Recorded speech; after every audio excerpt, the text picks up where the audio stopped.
Hello, and welcome to our Wednesday night Bible study here at St. Paul's Church of the Nazarene. This will be my last week taking over for Pastor Levi, and we will be continuing in our study of Revelation. Today we will be in Revelation 18.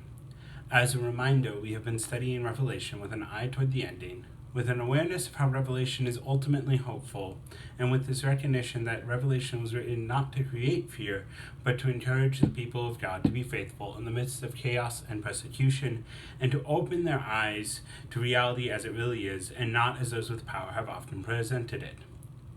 With that in mind, hear the word of the Lord from Revelation 18. After this I saw another angel coming down from heaven, having great authority, and the earth was made bright with his splendor. He called out with a mighty voice, "Fallen, fallen is Babylon the Great. It has become a dwelling place of demons, a haunt of every foul spirit, a haunt of every foul bird, a haunt of every foul and hateful beast. For all the nations have drunk of the wine of the wrath of her fornication, and the kings of the earth have committed fornication with her, and the merchants of the earth have grown rich with the power of her luxury." Then I heard another voice from heaven saying, "Come out of her, my people, so that you do not take part in her sins, and so that you do not share in her plagues. For her sins are heaped high as heaven, and God has remembered her iniquities. Render to her as she herself has rendered, and repay her double for her deeds. Mix a double draught for her in the cup she mixed. As she glorified herself and lived luxuriously, so give her a like measure of torment and grief. Since in her heart she says, 'I rule as a queen, I am no widow, and I will never see grief.' Therefore her plagues will come in a single day, pestilence and mourning and famine, and she will be burned with fire. For mighty is the Lord God who judges her. And the kings of the earth who committed fornication and lived in luxury with her will weep and wail over her when they see the smoke of her burning. They will stand far off in fear of her torment and say, 'Alas, alas, the great city, Babylon, the mighty city, for in 1 hour your judgment has come.' And the merchants of the earth weep and mourn for her, since no one buys their cargo anymore, cargo of gold, silver, jewels and pearls, fine linen, purple, silk, and scarlet, all kinds of scented wood, with all articles of ivory, all articles of costly wood, bronze, iron, and marble, cinnamon, spice, incense, myrrh, frankincense, wine, olive oil, choice flour and wheat, cattle and sheep, horses and chariots, slaves, and human lives.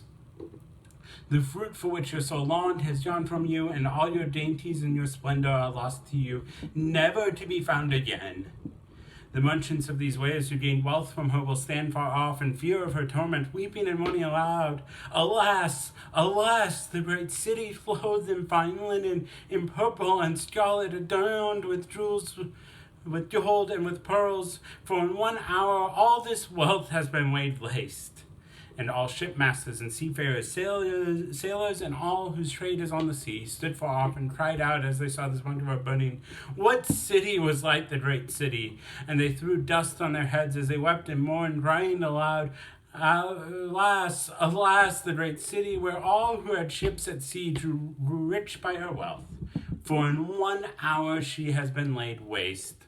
Rejoice over her, O heaven, you saints and apostles and prophets, for God has given judgment for you against her.' Then a mighty angel took up a stone like a great millstone and threw it into the sea, saying, 'With such violence Babylon, the great city, will be thrown down and will be found no more. And the sounds of harpists and minstrels and of flutists and trumpeters will be heard in you no more. And an artisan of any trade will be found in you no more. And the sound of the millstone will be heard in you no more. And the light of a lamp will shine in you no more. And the voice of bridegroom and bride will be heard in you no more. For your merchants were the magnates of the earth, and all nations were deceived by your sorcery. And in you was found the blood of prophets and of saints and of all who had been slaughtered on earth.' This is the word of the Lord. Thanks be to God." So this chapter focuses on the fall of Babylon the Great, which has actually been proclaimed several times these last few weeks. I think it's important we take this time to briefly remember what we looked at last week of what Babylon the Great actually is in John's Gospel, in Revelation. It is a beautiful empire that seduces both the powerful and the common, and it is an empire of idolatry and of violence. Babylon the Great promises peace and prosperity through power, but its prosperity comes at the expense of others. This empire will thus be thrown down by those who have subjected it, by those it has subjected, as Jan promises to give their kingdom to the beast until God's words are fulfilled. Then we end the chapter on this note, that it is the great city that rules over the kings of the earth. And in other words, Babylon the Great is John's image for empire, specifically the empire that covers most of the known world in John's day, Rome. But then Revelation is John's vision of this fall of empire, and of Rome in particular. But it begins with this announcement of the fall of Babylon, including a brief explanation of why. It then calls for God's people to come out of Babylon. Then John depicts the reactions of the kings of the earth, the merchants, and all whose trade was on the sea. And then finally an angel pronounces the judgment again, ending with this notice about why Babylon has come under judgment, which is actually repeated theme throughout this chapter. So we begin the chapter with an angel coming down from heaven with great authority, making the whole earth bright with his splendor, and calling out in a mighty voice that Babylon the Great is fallen. Babylon Great, Rome, that city that was once filled with activity and full of people, will become a haunt for foul spirits, foul birds, and foul and hateful beasts, and a dwelling for demons. In other words, Rome will become a desolate and a ruined city, a ghost town. It will lie silent and empty. And it will go from this great and powerful city to a desolate and deserted one, because all the nations have drunk the wine of the wrath of its fornication, and the kings of the earth have committed fornication with it, and the merchants of the earth have grown rich with the power of its luxury. In other words, this is the same charge that was leveled against Rome in Revelation 17. Rome has seduced the nations and the kings of the earth, the powerful and the common, into its ways of idolatry, its worship of false powers and deities. But it goes further. It also condemns Rome for its excessive wealth and extravagance, or its greed. Rome and all empires take and take and take, and do so at the expense of others. And so the empire is condemned not because it has good things, but because it has those good things at the cost of other people. You'll notice also that this is why those who will mourn Rome later in the chapter are not the common people. They are the kings of the earth, the merchants, and those who have made their trade on the seas. In other words, those who mourn Rome are not the ones that Rome has subjected and oppressed, but the rich and the powerful, those who have shared in the wealth and the power of Rome, are the ones who mourn its loss. And then the next major thing we get in this is a brief call for God's people to come out of Babylon so that they do not participate in its sin or share in its plagues. In other words, God calls for God's people to exit Rome and its way of life, so that they do not share in the judgment of Rome. And this is not a literal call for God's people to leave the city of Rome. First of all, John doesn't write to the people in the city of Rome, he writes to the people in Asia Minor. It's not even a call for them to leave the Roman Empire. It is a call for a new way, for them to come out of the way of life of Rome. To a call to abandon Rome's ways, the ways of empire and the lifestyle of greed, indulgence, and idolatry, and to faithfully follow the ways of God and not to become seduced by the ways of empire. Then we get an announcement of the severity of Rome's sins, and thus also of her judgment. Her sins are heaped high as heaven, and God has remembered her iniquities. God knows the evil and the injustice that empire has worked and continues to work, and God will not allow it to continue. Rome's punishment is then described in terms of what Rome has done. Render to her as she herself has rendered, and repay her double for her deeds, miss a double draught for her in the cup she has mixed. In other words, Rome will receive a double dose of all the wickedness that Rome has perpetuated on the world. Indeed, she will have a double draught of the cup she has mixed, the cup that was filled with abominations and the impurities of her idolatry from Revelation 17, and from which she had become drunk with the blood of the saints and of the witnesses to Jesus, again, early on in Revelation 17. In other words, part of the reason that Rome is punished is its persecution of the people of God. But John notes that this destruction of Rome comes also from its economic greed and luxury and its pride. Empires always think they are untouchable. They think they are great and powerful and that they will never see grief. They think they are eternal. But empire always comes under the judgment of God, and God is always more mighty, more eternal than empire can ever be. Empires always fall, and their destruction is often sudden. So although Rome believes itself to be invincible, to be eternal, it will face sudden calamity one day, and this chapter emphasizes just how sudden that calamity will be. Rome and all other empires are nothing compared to the might of the Lord God who judges them. Then our next section in this chapter is these laments from those who have joined in with Rome and profited because of Rome. These are the ones who have allied themselves with Rome.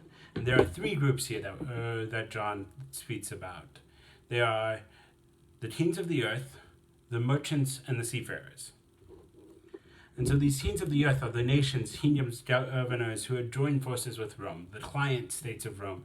They had participated in her idolatry, promoting emperor worship, trying to carry the favor of Rome, and to share in Rome's wealth and power.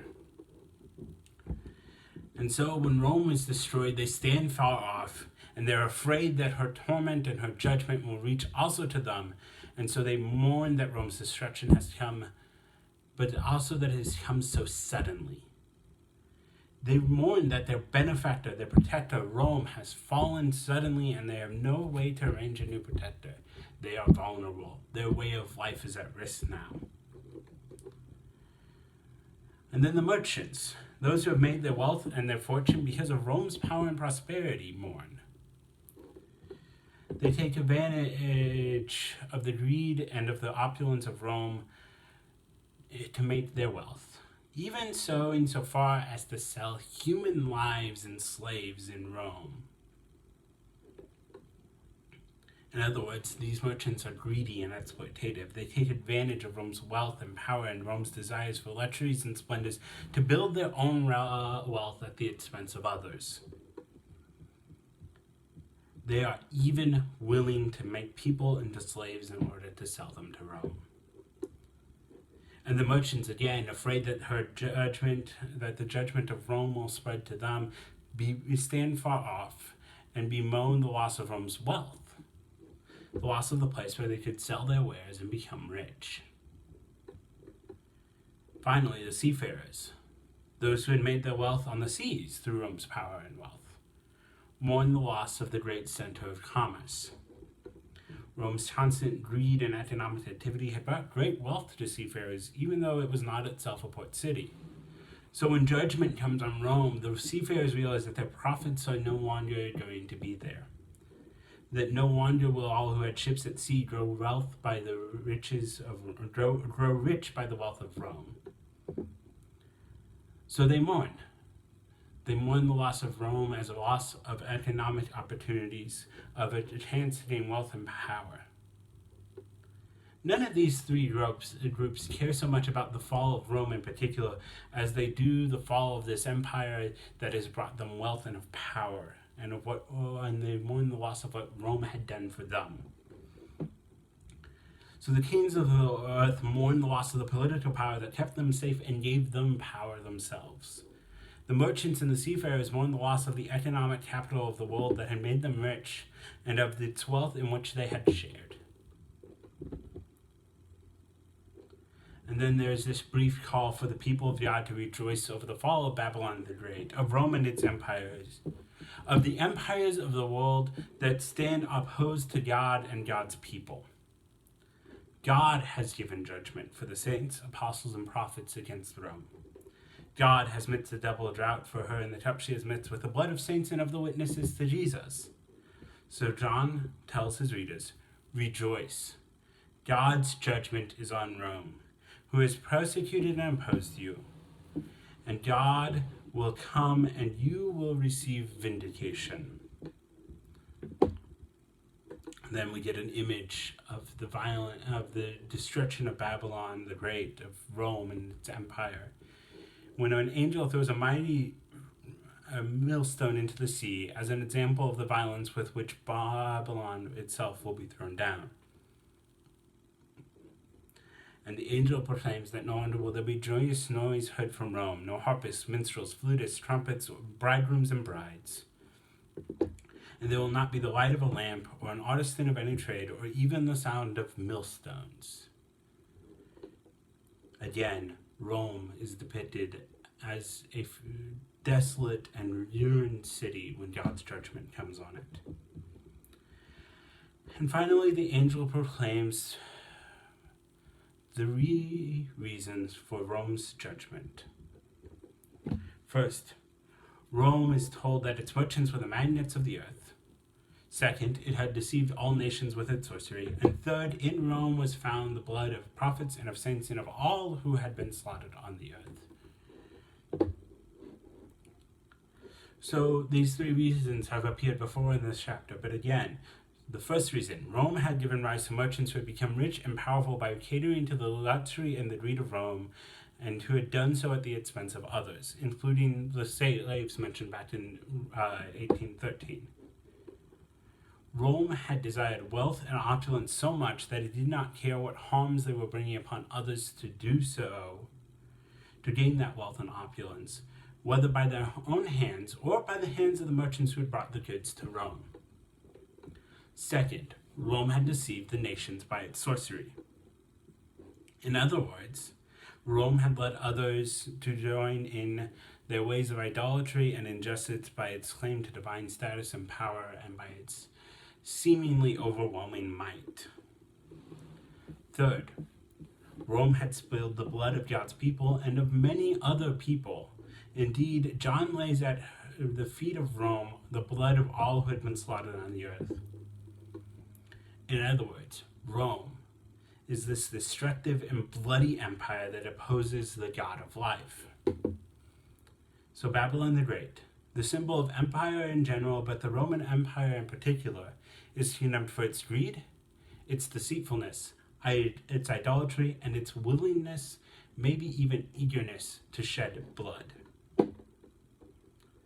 So Revelation 18 has focused on the fall of Babylon the Great, the fall of empire, specifically the Roman Empire, and in so doing, it has given three primary reasons for the judgment upon empire. First, the empire's economic greed and opulence. Second, its deceitfulness and idolatry. And third, its shedding of blood. In other words, empires are judged for their wealth and their luxury that comes at the expense of others, their worship of false gods and their claims to divine authority, and their willingness to harm and to even kill in order to get what they want and to protect their way of life.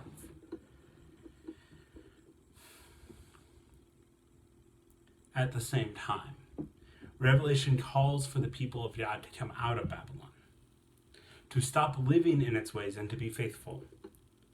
In other words, Revelation 18 calls for the people of God to come out of Babylon and so not to participate in its greed and its luxury, its claim to divine status, its worship of false gods, and its eagerness to destroy and to kill for its own power, peace, and prosperity. The call to come out of Babylon is instead a call to engage in economic practices that are just and equitable and that care for those who have nothing or next to nothing. And to do so both in how we spend our wealth and in how we procure our wealth. It is also a call to worship the one true God and to serve only God and not to engage in pretensions of grandeur or to think of a nation as divinely chosen by the gods. It is not to think of ourselves as the divine agents on the earth, as a nation. It is a call to be the people of God as a church. And it is a call to avoid the shedding of blood and to love our enemies. So then, my prayer for us this week is that we might be the faithful people of God who come out of Babylon and of its ways of empire, and instead follow the way of the Lamb. That we might not be like Rome or like Babylon or like an empire in greed and luxury, idolatry and deceitful claims of a divine authority, or eagerness to shed blood of all those who might threaten our way of life. That we might instead be the faithful people of God whose economic life is to reflect a concern for all people. That we might worship the one true God and no other person, nation, authority, or idol. That we might be the people of peace who love even in the face of danger. Go in the grace and the peace of God.